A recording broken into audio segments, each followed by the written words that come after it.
नमस्कार दोस्तों, बहुत बहुत स्वागत करता हूं आप सभी का आपके अपने चैनल बीकॉम कॉर्नर के ऊपर। आज की वीडियो बहुत ज्यादा स्पेशल रहने वाली है हर एक स्टूडेंट के लिए जिनके सिलेबस के अंदर फाइनेंशियल मैनेजमेंट सब्जेक्ट को इंक्लूड किया हुआ है। देखिए, इससे कोई फर्क नहीं पड़ने वाला। ये सब्जेक्ट आपको तीसरे सेमेस्टर में पढ़ाया जा रहा है या पांचवें सेमेस्टर में पढ़ाया जा रहा है। अगर आपके एग्जामिनेशन दिसंबर 2025 में होने वाले हैं और फाइनेंशियल मैनेजमेंट आपके सब्जेक्ट का हिस्सा है तो डेफिनेटली आप इस वीडियो को 100% यूज कर सकते हैं। और आज की वीडियो बहुत ज्यादा स्पेशल रहने वाली है क्योंकि इस वीडियो के अंदर हम कुछ ऐसी बातें फाइनेंशियल मैनेजमेंट को लेकर के करेंगे जिनके जवाब आप लोग कहीं ना कहीं तलाशने की कोशिश कर रहे होंगे, या कुछ ऐसी बातें जिनको जान लेना आप सभी के लिए बेहद जरूरी है। ये बातें अगर आप लोग जान लेंगे तो आप अपने फाइनल एग्जामिनेशन की प्रिपरेशन को एक स्टेप लेवल अप कर पाएंगे। उम्मीद करता हूं आप सभी मेरे साथ आखिरी तक जरूर जुड़े रहेंगे और अगर आपको कंटेंट यूजफुल लगता है तो इस वीडियो को लाइक करके अपने दोस्तों के साथ शेयर जरूर करेंगे। बहरहाल विदाउट वेस्टिंग टाइम चलिए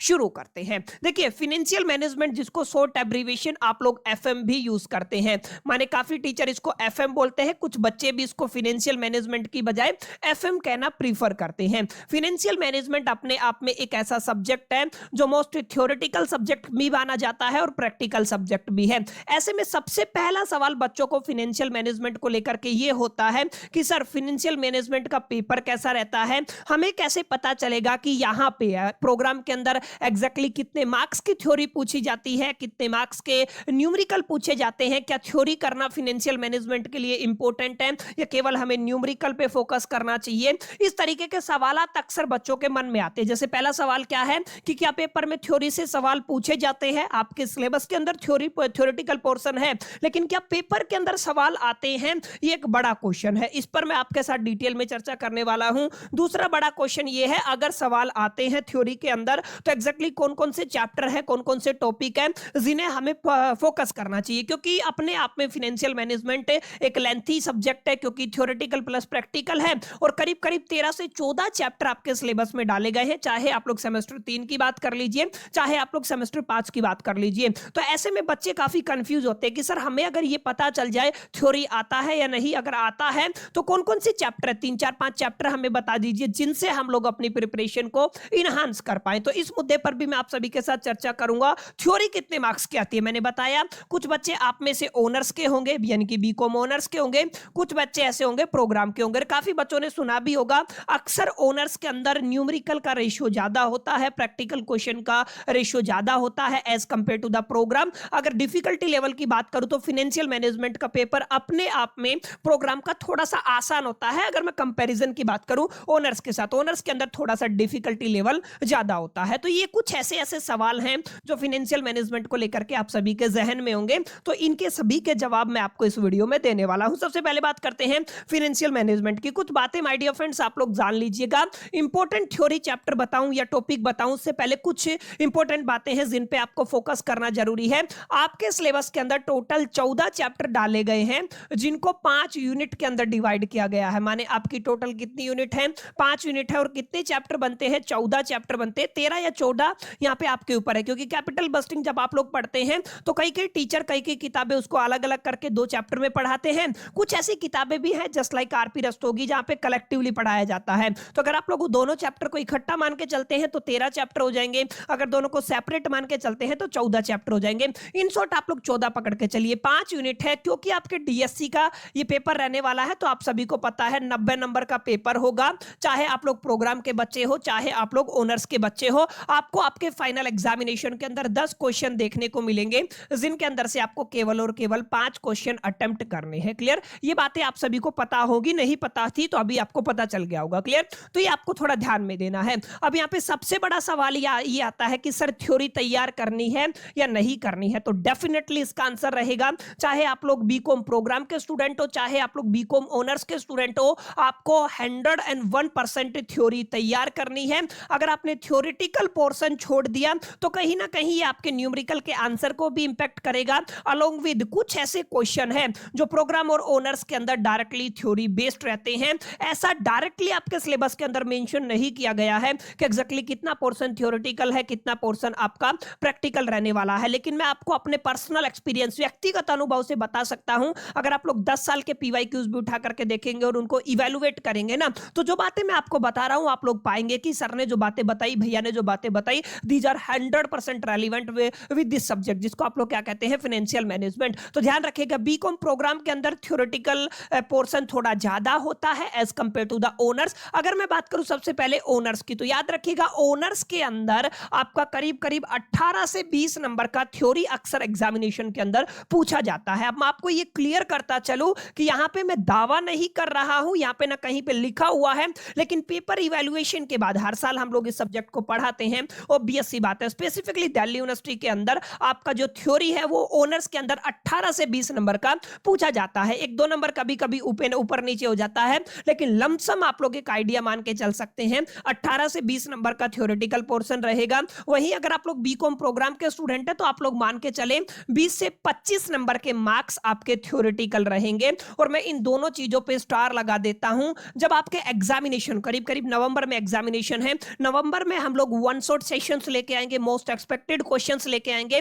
वहां पे मैं आप सभी के साथ डिटेल में चर्चा करूंगा एग्जैक्टली इस बार का क्या सिनेरियो बन रहा है, एग्जैक्टली यहाँ पे इन दोनों डिजिट्स के अंदर 18 से 20 और जो रेंज दी गई है 20 से 25 के अंदर कितनी तब्दीलियां होंगी, क्या थ्योरेटिकल पोर्शन बढ़ेगा या घटेगा, इन तमाम मुद्दों पर हम आपके एग्जामिनेशन से पहले डिटेल में चर्चा करेंगे। अभी आप लोग अपनी तैयारी को इसी तरीके से लेके चल सकते हैं कि ऑनर्स वाले बच्चे मान के चले 18 से 20 आउट ऑफ द 90, ये दोनों किसकी बात कर रहे हैं, 90 में से 20 नंबर या 25 नंबर अपने आप में एक बड़ा डिजिट होता है। ऐसे में आप लोग थ्योरेटिकल पोर्शन को इग्नोर नहीं कर सकते। और आप लोग ध्यान दीजिएगा 14 चैप्टर है, ऑब्वियस सी बात है हर एक चैप्टर के अंदर थ्योरी दी गई है, लेकिन मेरी इवैल्यूएशन के बाद मैं आपको ये एक चीज की गारंटी दे सकता हूं कि कुछ 4 या 5 ऐसे चैप्टर हैं जिनके अंदर भी कुछ लिमिटेड नंबर ऑफ टॉपिक्स हैं और उनके अंदर भी कुछ लिमिटेड नंबर ऑफ क्वेश्चंस हैं, जिनको अगर आप लोग प्रैक्टिस कर लेंगे ना तो डेफिनेटली आपके थ्योरी के 100% मार्क कंफर्म हो जाएंगे। क्लियर है? हालांकि ये बात प्रैक्टिकल